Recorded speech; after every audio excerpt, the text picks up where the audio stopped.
కొమరం భీముడు మొదలుపెట్టిన జల్ జమీన్ జంగల్ పోరాటం నుంచి ఆ తర్వాతి తరంలో సాకలి అల్లయ్య మా తొట్టి కుమరయ్య భూమి కోసం ముక్తి కోసం విముక్తి కోసం రావి నారాయణ రెడ్డి ఆరుష్ట కమలాదేవి ధర్మ భిక్షం చేసిన పోరాటం సాయుధ రైతాంగ పోరాటం తర్వాత ఇందిరమ్మ తెచ్చిన రోటీ సంస్థావరు మఖాన్ పథకం తర్వాత విజయభాస్కర్ రెడ్డి ఎన్టీ రామారావు తెచ్చిన బియ్యం తెల్ల బియ్యం పథకం తర్వాత ఈనాడు గొప్ప పథకం ఏదైనా ఉంది అంటే ఈనాడు మనం ప్రారంభించుకున్న సన్న బియ్యం పథకం చరిత్రలో నిలబడుతుంది.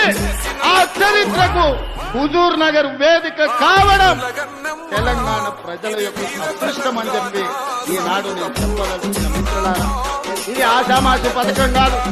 ప్రభుత్వం ఎవడో ఇష్టం ఉన్నోడో ఇష్టం లేనోడో వస్తే ఈ పథకాన్ని రద్దు చేసే పథకం కాదు. చరిత్రలో ఎవరు వచ్చినా ఎన్ని తరాలు మారినా ఏ ప్రభుత్వం ఎవరు ముఖ్యమంత్రి అయినా ఈ సన్న బియ్యం పథకాన్ని రద్దు చేసే ధైర్యం చెయ్యరు. ఇది శాశ్వతంగా చరిత్రలో నిలిచిపోయే పథకం.